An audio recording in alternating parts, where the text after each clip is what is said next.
مرة تانية بنجدد لحضراتكم تحية من هذه المحافظة الجميلة، محافظة الإسماعيلية التي هي شاهد على نصر أكتوبر العظيم. هي كانت بقعة غالية، كان لها دور كبير في هذه المعركة، ليس فقط معركة 73 ولكن على المعارك المؤدية ل 73 حرب الاستنزاف طوال 6 سنوات. النهاردة وفي هذه الفقرة بالتحديد بنتحدث عن شيئين، بنتحدث عن المكان اللي احنا جالسين فيه، النصب التذكاري لمحافظة الإسماعيلية، كيف كان أيام الحرب، كيف كانت الأمور فيه، وأيضا لماذا أنشئ في هذا المكان، وتفاصيل كثيرة عنه. الجانب الآخر حملة، وهي الحقيقة حملة في حب مصر، هكذا الاسم وهكذا هو الانطباع لمن يعملون في هذه الحملة. هذه الحملة التي وضع اللبنة الأولى فيها جمعة الشوان أو أحمد الهوان كما هو الاسم الحقيقي له، وهيحاورنا عن الحملة وعن النصب التذكاري مؤسس حملة في حب مصر سيادة العقيد علاء علامة. أهلا بحضرتك يا فندم. أهلا يا فندم. أهلا بحضرتك. أهلا بيك سيادة العقيد. أهلا بحضرتك. ممكن نبدأ، يعني احنا هنتكلم طبعا عن موضوع الحملة، لكن خلينا الأول نتكلم عن النصب التذكاري اللي احنا موجودين في رحابه دلوقتي. حضرتك قعدت لمدة 3 سنوات على ما أعتقد كنت قائد للنصب التذكاري. يعني السؤال، ليه النصب التذكاري شيد في هذا المكان؟ بسم الله الرحمن الرحيم. أولا كل سنة وحضرتك طيبين والشعب المصري كله طيب وبخير. النصب التذكاري المكان اللي احنا موجودين فيه ده طبعا قبل الحرب. كان في هنا اسرائيل كان ليها عامله 50 برج استطلاع اسرائيلي على امتداد قناه السويس كلها. البرج الاستطلاع اللي كان موجود هنا المسافه بين كل برج والتاني 3 كيلو. البرج اللي كان موجود هنا في 9 مارس 69 اكتشف وجود حركه غير عاديه في الضفه الغربيه الناحيه الثانيه، بلغ القياده الاسرائيليه وابتدى الموقع كانت نقطه حصينه. ابتدوا ان هم خدوا اوامر بالضرب بمدفعيه على المكان اللي هو اكتشفوا البرج، ولما ضربوا على الفريق الشهيد عبد المنعم رياض. ده كان يوم استشهاد الفريق عبد المنعم رياض يوم 9 مارس 69. يوم 10 مارس الرئيس الراحل جمال عبد الناصر قال كده بالبلدي: انا عاوز طار عبد المنعم رياض. فالمخابرات جابت معلومه دقيقه جدا عن حضور 3 قاده من الاسرائيليين هيجوا يوم 11 مارس الساعه 11 الظهر. كان مدير الشرطه العسكريه، مدير المدرعات، رئيس اركان المنطقه الجنوبيه الاسرائيليه، وكان في انتظارهم القناص رقم 1 في مصر في هذا الوقت النقيب احتياط محمد صلاح ابو ربيع، واقتنصهم ال3 كل واحد بطلقه، 2 منهم بإصابة في الرأس وواحد كان إصابة في القلب، وأردهم قتل ال3. ويوم 11 مارس مساء المجموعة 39 صاعقة عبرت واحتلت النقطة دي ورفعت أول مرة يترفع علم مصر بعد 67 بقيادة إبراهيم الرفاعي. ده كانت أول مرة يترفع علم مصر بعد 67 هنا في المكان ده. غير كده طبعا كلنا عارفين ان كان حييم بارليف اللي هو رئيس اركان الجيش كان عامل خط بارليف اللي هو بعمق 12 كيلو داخل سيناء، والمكان كان فيه نقطة قوية اسمها النقطة رقم 6، نقطة حصينة النقطة رقم 6، حتى عشان كده سموا المعدية على اسمها. دي كانت أول نقطة تسقط في إيد القوات المصرية في 73. طيب، يعني حضرتك وأنت قائد للنصب التذكاري وهناك مجموعة من النصب التذكاري في أنحاء الجمهورية، عايزين نفهم يعني إيه قائد للنصب التذكاري؟ ما هي وظيفة هذا القائد؟ يعني هو بيبقى توجيه استرشادي عسكري علشان الناس لما تيجي نكلمهم عن مصر وبطولات مصر، مكان لم يشيد علشان خاطر الناس تيجي تتفرج عليه وتمشي، علشان الناس تعرف البطولات والناس اللي أفدت بدمها وبأرواحها في هذا المكان. احنا فقدنا 120,000 شهيد علشان بقعة من تراب مصر. والحروب كلها في الاستنزاف واكتوبر. والنصب التذكاري بس حتى احب ازيدها ان هو لما اتعمل على الشكل اللي حضراتكم شايفينه، اللي هو الجزء العلوي من البندقيه اللي بنسميه السمكي عشان ندي رساله للعالم وهو بيعبر قناه السويس. بنقول لهم احنا طهرنا ارضنا باضعف جزء موجود بالسلاح اللي هو السمكي. روسيا لما صنعت السلاح ده صنعت السمكي ده علشان يقطعوا بيه الاسلاك الشائكه احنا استخدمناه عشان احنا لا نهاب العدو ولا نهاب الموت، لذلك يهبنا العدو ويهبنا الموت، فاحنا قتلنا بالسنكي وبالدبشك. اثناء فتره توليك قياده هذا المكان النصب التذكاري بالتاكيد كان في ذكريات ما تنساهاش. طبعا احلى يعني ذكرياتي، انا كل ما بدخل المكان ده لازم اسجد شكر لله سبحانه وتعالى. كان ليه فضل كبير عليا ان انا اتعرفت على استاذي ومعلمي المرحوم احمد الهوان، والبطل عبد الجواد سويلم، والبطل محمد المصري، والبطل الله يرحمه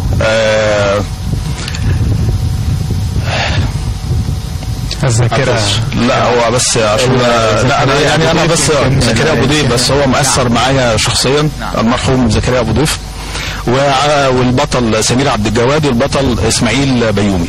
فطبعا من خيرة ابطال مصر كل واحد فيهم اشتغل في سلاح غير الاخر، ولكن انا اتعلمت منهم الوطنيه، اتعلمت منهم حاجات عمري ما اتعلمتها في حياتي. حسيت ان انا يعني مصر دي، الناس دي عندها استعداد تفقد كل قطعه، كل جزء في جسمها عشان خاطر حبايه رمل. فايه الوطنيه القويه دي؟ ايه الناس دي؟ هو الناس دول هم دول مصر، يعني هم دول لما نحب نسمع منهم، نسمع عن حد يتكلم عن مصر، نسمع من الناس دي. طب يا حضرتك بتتكلم على ان احنا نسمع من الناس دي فكره الحمله، حمله في حب مصر، ان انتم بتجيبوا رموز من شاركوا في 73 وكلهم رموز الحقيقه، يعني لا يوجد مشارك في 73 او في حرب الاستنزاف الا وهو رمز، وبتبداوا تعملوا بيهم جوله على المدارس من اجل ان هم يحكوا هذه البطولات للطلبه، بدل ما بتسمعها في مسلسل، بدل ما بتقراها في كتاب، بتشوف البطل الحقيقي قدامك. يعني حضرتك تكلمنا اكثر عن حمله في حب مصر ومتى انشئت ونشاطاتها دلوقتي وكده. هي الحمله كانت فكره قديمه من تقريبا من سنه 2007، وانا ما كنتش قادر اشارك فيها عشان يعني كان الوقت مشغول شويه. لما ابتدى يبقى عندي وقت شاركت فيها مع الابطال، وهم طبعا كان صاحب الفكره هو المرحوم احمد الهوان. احنا ما بنتكلمش في السياسه ومالناش دعوه بمين، يعني مالناش دعوه بالاشخاص، بنتكلم عن مصر بس، نعرف الشباب والجيل اللي طالع ان انتوا تحبوا مصر. الناس دي فقدت كل حاجه، وشهداء، و200 ألف مصاب بعد حرب اكتوبر، ما لا حد فيهم دور ان هو ياخد حقوق ولا يدور على اي حاجه غير ان هو بيدور على مصر بس، مش عاوز ياخد حاجه. في رساله لانه في هذا التوقيت لم يكن هناك شعار الا مصر اولا، اللي احنا ربما بنتابعه هنا في القوات المسلحه، لمن يعملون الان في الحقل السياسي انه يضعوا مصر اولا. الحقل السياسي طبعا هم لازم يضعوا النصب عينهم مصر اولا واخيرا وفي كل وقت، انما عشان نحط مصالح شخصيه دي المشكله الكبيره. وبرضو يعني استاذ حضرتك، الناس اللي هي مش عارفه يعني ايه حب مصر، بتبتدي ان هي تنساق ورا اشارات او اساليب غير واعيه، زي مع احترامي الاشاره اللي هي بتاعت الاربع اصابع اللي بيشير لها جماعه الاخوان. دي الاشاره دي اشاره الماسونيه الاسرائيليه، دي اشارتهم من سنه السبعينات. ولو هم دوروا في جوجل هيلاقوا ان دي الاربع اصابع والعين في الكف. طبعا وده كمان الماسونيه الاسرائيليه غرضها تدمير مصر. كل العالم وكل الناس اللي هي بتحاربنا، سواء بقى انجلترا، فرنسا، امريكا، ايا كانت الدول، كله لصالح تحقيق اسرائيل الكبرى. وهو ده الهدف. تم الاتفاق عليها في مؤتمر بال في سويسرا 1899 اعتقد. بالظبط. وهو طبعا برضو الناس الحاجه اللي هي بس يعني الناس فاهمين عندهم فهم ممكن مختلط عليهم شويه، ان هم البعض يقول ده امريكا ولايه اسرائيليه. لا، بيقولوا اسرائيل ولايه امريكيه. الصحيح ان امريكا ولايه اسرائيليه. اسرائيل هي اللي بتعين رئيس امريكا. اوباما بيجهز من وهو طالب في الجامعه علشان يبقى رئيس امريكا، واوباما الرئيس الحالي رقم 44 في تاريخ امريكا. كل ما هو يشيل رقم 4 هو في تحقيق الماسونيه الاسرائيليه وتحقيق اسرائيل الكبرى. يعني اختيار اختيار مسجد ربعة او يعني ميدان ربعة ليس بالصدفة حضرتك؟ لا، كله مخطط، ده تخطيط اسرائيلي. ولكن احنا عندنا مشكلة، الناس منساقة مش فاهمة. لو هو حكم عقله شوية وابتدى يفكر، يعرف ان هو بلده، يعني بلده دي اغلى بلد في الكون. ربنا سبحانه وتعالى ذكرها 5 مرات في القرآن و13 مرة في التوراة، فأغلى بلد في الكون، فهو مش فاهم، هو منساق ورا حاجة لتحقيق إسرائيل الكبرى. طب خلينا نرجع للحملة مرة ثانية. يعني ليه الحملة مش منتشرة في محافظات مصر؟ هي المفروض انها مش الاسماعيلية بس او منطقة القناة بس. المفروض ان الحملة في حب مصر، يعني بتدعو وتقدم النماذج البطولية لطلاب مصر وابناء مصر. ليه مش منتشرة؟ هو بس انتشارها لسه، يعني ابتديت ان انا اخد، يعني نبتدي ان نصح الخطوه بتاعتها شويه خلال العام الماضي، والسنه دي ان شاء الله هيبقى لينا واقع وخطوات اوسع، علشان طبعا المشكله اللي هو ظاهره دلوقتي وغياب بعض الشباب. فعايزين ما احنا نتكلمش، مالناش دعوه بالسياسه، ما نتكلمش في حد، احنا بنتكلم في مصر علشان الناس الشباب دول يطلعوا يعرفوا قيمه بلدهم، وبنوريهم نماذج حيه.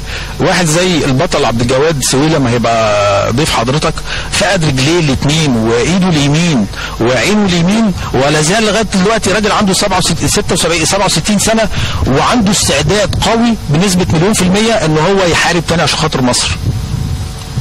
الحقيقه المعركه ما كانتش بس يعني فيها الجانب البطولي من البشر، لانه كان عليهم معوقات اكبر، انه فرق التسليح.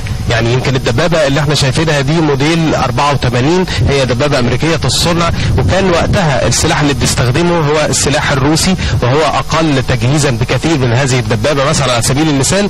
وكانت هذه الدبابه هي اللي مع الجانب الاخر. كيف واجه المواطن المصري والمقاتل المصري كل هذا التفوق العسكري؟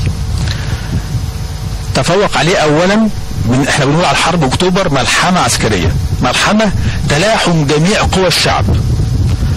كل قوى الشعب كلها تلاحمت، بقت ايد واحده، مدني وعسكري، وكله كان بيعمل لصالح هذه المعركه. فده اللي احنا ممكن نكون بنفتقد شيء منه دلوقتي، اللي هو التلاحم دوت. دي نمره واحد. نمره اتنين، الجندي المصري جندي بطل في حد ذاته، قوي جدا، ممكن يحارب بأقل حاجة، وعنده استعداد لو معهوش سلاح ان هو يحارب بايديه. يعني في من ضمن التدريبات اللي في الصاعقة ان انت لو فقدت سلاحك حارب بالرملة اللي في الارض. بمناسبة الصاعقة، يعني احنا واحنا قدام النصب التذكاري واللي بتخلد بيه مصر هذه الذكرى القوية للمعارك البطولية.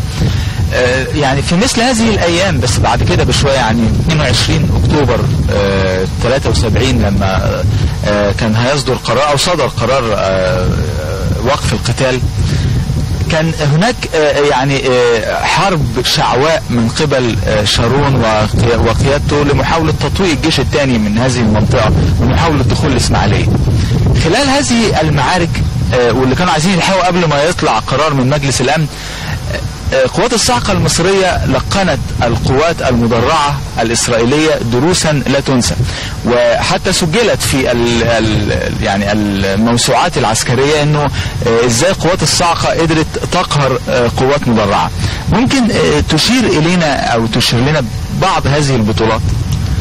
البطولات دي طبعا انا يعني هيستحضرني البطل المرحوم زكريا ابو ضيف، وطبعا ده كان بيحارب، كان بيطلعوا بيبتدوا ان هم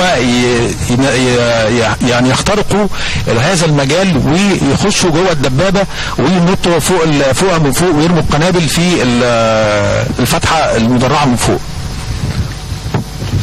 طيب عايز اسال الحقيقه، ربما جغرافيه الاسماعيليه بالنسبه لي مش واضحه، هل لسان التمساح هو منطقه تابعه لمحافظه الاسماعيليه؟ لسان التمساح هو ده مكان موجود في القناه نفسها، وهو يعني هي جزيره موجوده جوه الميه، لو اتصورت بتصوير جوي تظهر على شكل اكنه تمساح نايم رأسه في اتجاه الشمال. اصل لسان التمساح ربما يعني تحوي ايضا بطولة من البطولات اللي حضرتك بتحكيها عندما اخترقتها قواتنا، كان حسني سلامة ربما واحد من هؤلاء، وكان لها قصص كبيرة. معرفش حضرتك تذكرنا ايضا بلسان التمساح وبطولاته، هذا المواطن المصري البسيط المجند الاديب الشاعر المسيحي اللي كان بيحاول يعبر، فرفض حسني سلامة ياخده ضعف بنيانه الجسماني فبكى، فاخذوا القائد واصر على ان يكون واحد من الفريق، وبعدين بيوزعوا عسل علشان ياخدوا طاقه، فيشرب البرطمان بتاع العسل كاملا بعد ما المفترض يتقاسموه هو وحسن سلامه، يقول له لان حاسنا اخر اكله، ويعبر فتقطعوا الدانه لاربع اجزاء، ويصر حسن سلامه الا يعود الا به. هكذا ربما كان المصريون. حضرتك كلمنا اكتر على كيف كانت الروح في حرب اكتوبر. الروح في حرب اكتوبر كانت روح عاليه جدا، بقول لحضرتك يعني الناس دي كان عندها استعداد، ولا زال لغايه دلوقتي الجيش المصري بهذه القوه وهذا الاستعداد. احنا على استعداد ان احنا يعني بالبلدي اقول لحضرتك ناكل العدو الاسرائيلي بايدينا واسناننا من غير سلاح، مش محتاجين للسلاح، ولكن يعني مش هنتفرط في حبايه رمل في مصر. إذا يعني ما نتعلمه على مدى 40 سنة ويستمر هو الدرس أن نتجمع كمصريين، نتوحد من أجل هدف واحد، من أجل كلمة من 3 حروف، إلا أنها كلمة ثقيلة، كلمة كبيرة، هي كلمة مصر. كل الشكر والتقدير لسيادة العقيد علاء علامة، مؤسس حملة في حب مصر وقائد النصب التذكاري سابقا. ويعني اسمح لنا بما أنه من المؤثرين فحضرتك نختتم هذه الفقرة بتقرير وفقرة خاصة عن المحارب زكريا أبو ضيف، أحد أبناء الإسماعيلية في حرب 73، المحارب بسلاح الصاعقة أثناء حرب 73 اللي لعب أيضا دور كبير. هنعرف تفاصيل أكثر عنه ونعرف لماذا تأثرت عندما كنت تذكر اسمه من خلال سياق هذا التقرير. بعدها نستأنف فقرات صباح الخير يا مصر في احتفالية خاصة ب40 عام على أكتوبر من هنا من محافظة الإسماعيلية.